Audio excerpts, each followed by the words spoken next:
Hello students, आज हम अदम साहसी भगत सिंह पाठ के माध्यम से भगत सिंह के जीवन संघर्ष के बारे में जानेंगे।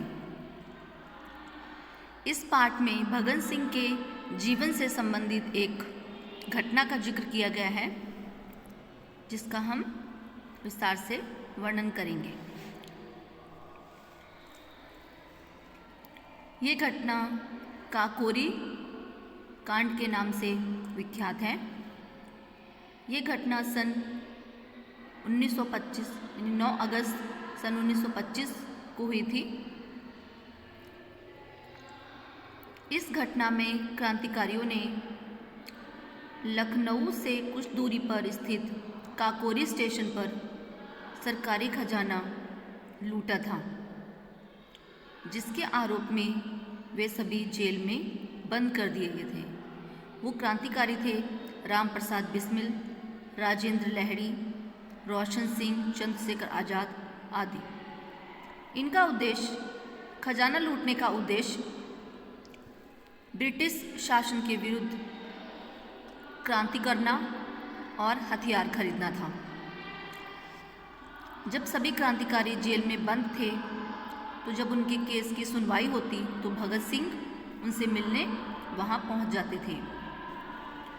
वे अदालत में सभी से नियम से मिलते थे। वाकायदा का मतलब होता है, यहाँ पे वाकायदा आपका वर्ड मीनिंग है, इसका मतलब होता है नियम से। उस समय उन्हें गिरफ्तारी की कोई भी चिंता नहीं थी। उस समय सिर्फ उनका मकसद था उन अभियुक्तों को छुड़ाना, जेल से छुड़ाना। लेकिन सरकार की दमनकारी नीति के आगे उनका प्रयास जो है वो विफल रहा, यानी वो फेल हो गए, वो उनको छुड़ा नहीं पाए।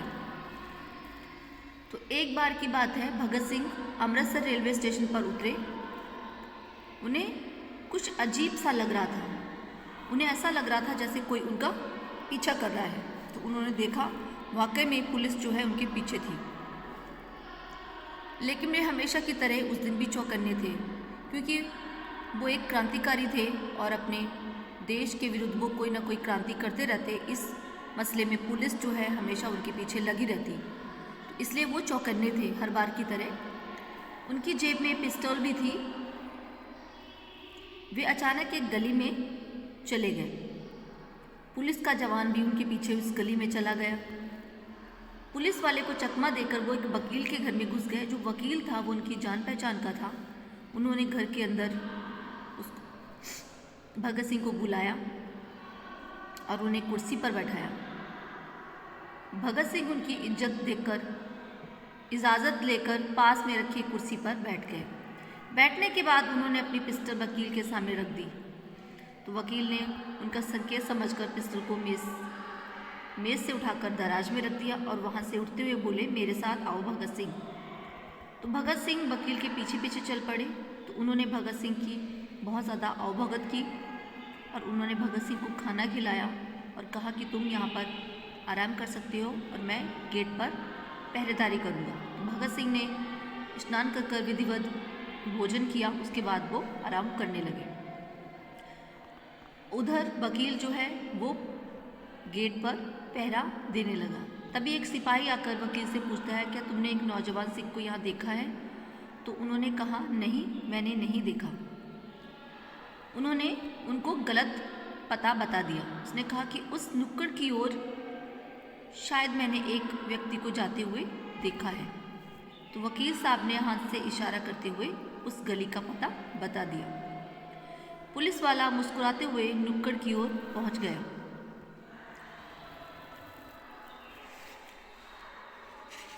वहाँ कीर्ति नामक पंजाबी पत्रिका का कार्यालय था। वह पत्रिका क्रांतिकारियों पर आधारित थी। वहाँ सिख नौजवान का छुपना स्वाभाविक था, इसलिए पुलिस उस कार्यालय की तलाशी लेने लगी। उन्हें लगा कि शायद यहाँ पर क्रांतिकारी अवश्य छुपे होंगे। तो वकील साहब बाहर जब अब भी चहलकदमी कर रहे थे और भगत सिंह अंदर आराम फरमा रहे थे। पूरे दिन वकील साहब उनकी पहरेदारी करते रहे।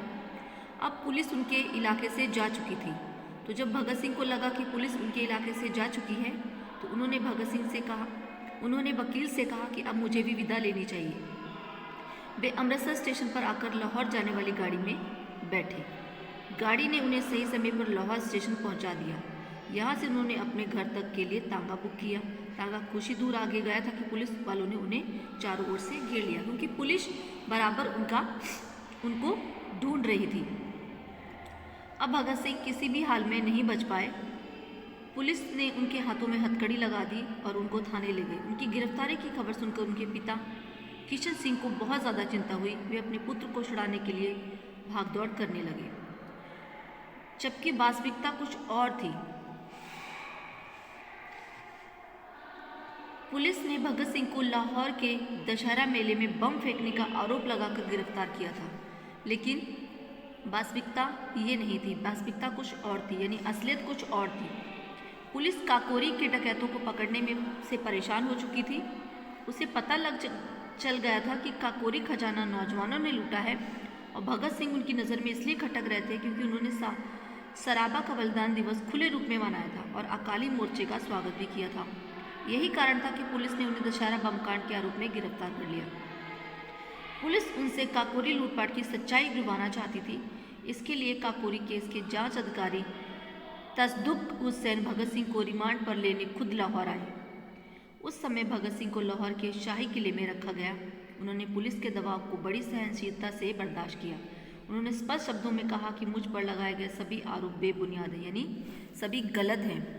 इधर किशन सिंह की भागदौड़ का दबाव पुलिस पर निरंतर बढ़ता जा रहा था। अतः पुलिस ने भगत सिंह को लाहौर के शाही किले से हटाकर बोस्टल जेल भेज दिया और उन्हें शीघ्र ही मजिस्ट्रेट की अदालत में पेश किया गया। अदालत में उनका बयान सुनकर मजिस्ट्रेट दंग रह गए। वे भगत सिंह को मुक्त करने के लिए विवश हो गए, लेकिन उनके जोश में आकर अपना फैसला सुनाया कि भगत सिंह को 60,000 रुपये की जमानत पर जेल से मुक्त किया जाएगा। उस समय किशन सिंह के लिए 60,000 रुपये एकत्र करना बहुत मुश्किल था। फिर भी उन्होंने अपने बेटे की खातिर इतनी रकम किसी न किसी तरह से जुटा ली और भगत सिंह को जमानत पर रिहा कराकर घर ले आए। अब किशन सिंह ने भगत सिंह को घरेलू कामों में लगा दिया ताकि सरकार को लगे कि उनका बम कांड में कोई हाथ नहीं, जिससे भगत सिंह को जमानत से मुक्ति मिल सके। यह सोचकर किशन सिंह ने एक दूध की डेयरी खुलवा दी। इस डेयरी के कामकाज को भगत सिंह खुद संभालते थे।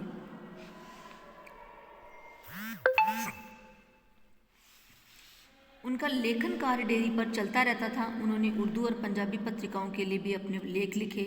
इस बीच वे जगह जगह से क्रांतिकारियों के चित्र एकत्र कर लाए और उन चित्रों की एक स्लाइड बना ली।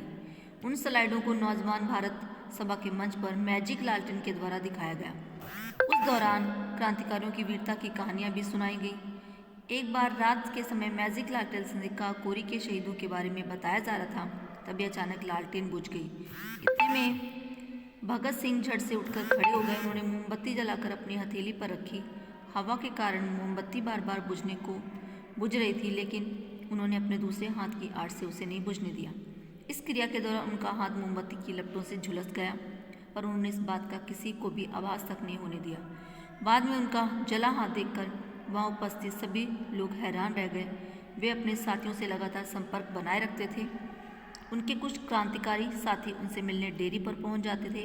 वहां सभी मिलकर क्रांति की योजनाओं पर बहस करते और गरम गरम दूध पीते। कभी कभी बातचीत में उनकी सारी रात बीत जाती थी। तो यह थी एक घटना जो कि भगत सिंह के जीवन से संबंधित थी। तो भगत सिंह बहुत ज़्यादा ही साहसी और वीर पुरुष थे, तो इसलिए आज हम उनको याद करते हैं। एक बहुत ही सच्चे स्वतंत्रता सेनानी थे जो कि अपने देश से बहुत ज़्यादा ही प्रेम करते थे। तो हमें भगत सिंह से प्रेरणा लेनी चाहिए और इसी तरीके से हमें भी साहसी बनना चाहिए। तो इस पाठ से संबंधित कुछ वर्ड मीनिंग है, जैसे कि वाकायदा मतलब नियम से, अभियुक्त मिस आरोपी यानी कि दोषी, भरसक मतलब पूरी तरह से, दमनकारी दमन करने वाला, विफल यानी असफल, फेल होना, चौकन्ना यानी सतर्क अलर्ट, इजाज़त अनुमति या आज्ञा, नुक्कड़ का मतलब होता है चौराहा या फिर गली, वास्तविकता यानी सच्चाई, बेबुनियाद मतलब आधार रहित जिसका कोई मतलब नहीं होता उसे कहते हैं बेबुनियाद, निरंतर यानी लगातार और विवश मजबूर। तो ये थे कुछ वर्ड मीनिंग। सभी बच्चे इन वर्ड मीनिंग्स को याद करेंगे और अपनी कॉपी में लिखकर इनका अभ्यास करेंगे।